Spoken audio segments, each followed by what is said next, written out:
और अब ये समझिए कि नेपाल में ऐसा क्या हुआ जिसने 72 घंटे की क्रांति में देश से सरकार को उखाड़ फेंक दिया और क्यों इन्हीं वजहों से पाकिस्तान के पीएम शहबाज शरीफ को भी सत्ता का जाने का डर सता रहा है। नेपाल में केपी ओली सरकार ही नहीं बल्कि सत्ता और विपक्ष में मौजूद नेताओं के खिलाफ जेनजी के बीच गुस्सा लंबे वक्त से बढ़ता जा रहा था।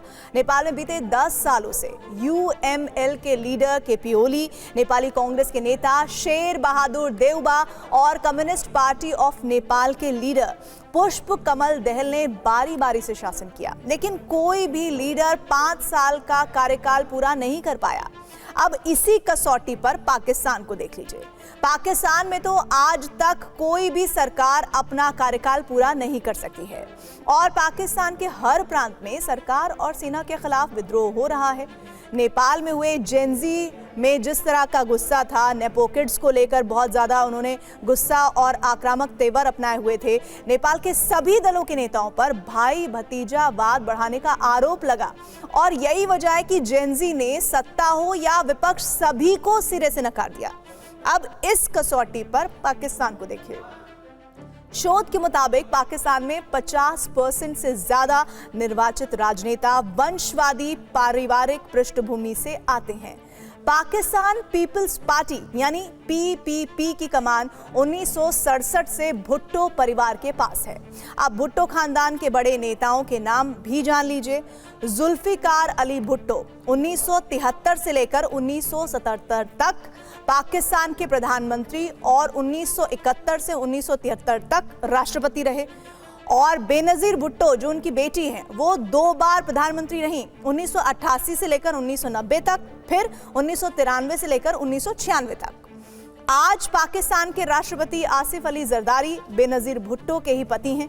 बेनजीर और जरदारी के बेटे बिलावल भुट्टो जरदारी अभी पीपीपी के अध्यक्ष हैं। जरदारी की सबसे छोटी बेटी आसिफा भुट्टो जरदारी भी पाकिस्तान की सांसद हैं।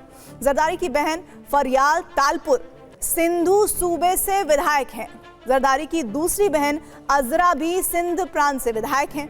जरदारी के बहनोई मुनव्वर अली तालपुर पाकिस्तान के सांसद हैं। और अब बात शरीफ परिवार की। नवाज शरीफ 3 बार प्रधानमंत्री रहे। नवाज के छोटे भाई शहबाज शरीफ वर्तमान प्रधानमंत्री हैं। शहबाज के बेटे हमजा शहबाज पाकिस्तान के सांसद हैं। नवाज की बेटी मरियम नवाज पंजाब सूबे की मुख्यमंत्री हैं। नवाज की पत्नी कुलसूम नवाज भी चुनाव लड़ चुकी हैं। नवाज के करीबी रिश्तेदार इशाक डार पाकिस्तान के उप प्रधानमंत्री हैं। इसके अलावा नेताओं को लेकर जो जानकारियां हमने दी उसमें अब आप नेपाल का कंपैरिजन सुनिए। नेपाल में तेजी से बढ़ती महंगाई और बेरोजगारी के खिलाफ युवाओं में बहुत ज्यादा आक्रोश भरा हुआ था। पाकिस्तान में तो महंगाई, बेरोजगारी और भ्रष्टाचार का बुरा हाल है। आप रोजाना वहां की कोई भी रिपोर्ट उठा लीजिए, आपको यही दिखेगा। इसीलिए अब शहबाज शरीफ को पाकिस्तान में किसी भी वक्त नेपाल जैसी क्रांति होने का डर सता रहा है।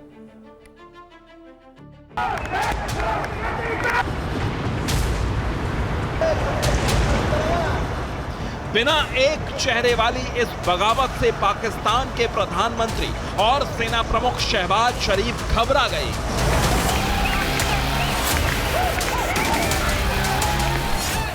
क्योंकि पाकिस्तान के घर घर में ऐसी बिना चेहरे वाली बगावत सुलग रही है। नेपाल में हुए तख्ता पलट की खबरों के बाद बलूचिस्तान में भी एक बार फिर जगह जगह प्रदर्शन शुरू हो गए हैं। शहबाज सरकार को पाकिस्तान में भी नेपाल जैसी आग भड़कने का भय लग रहा है, क्योंकि श्रीलंका से लेकर बांग्लादेश तक और अब नेपाल में हुई बगावत का पैटर्न बिल्कुल एक जैसा है। और इन तीनों देशों में एक चीज कॉमन है, इनमें से हर देश में बीते कुछ सालों में चीन का दबदबा बेहिसाब बढ़ा है और फिर अचानक एक दिन सत्ता बदल गई।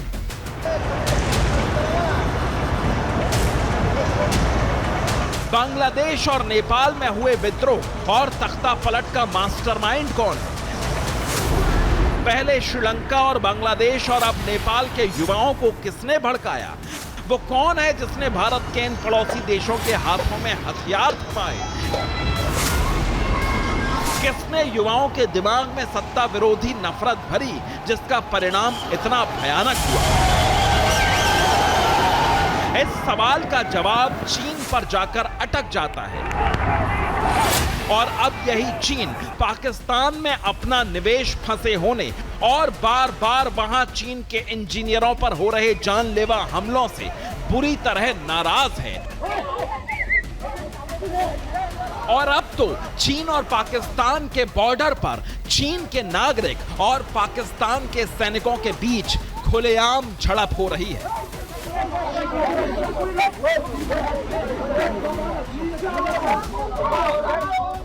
तो क्या अगला नंबर पाकिस्तान का है?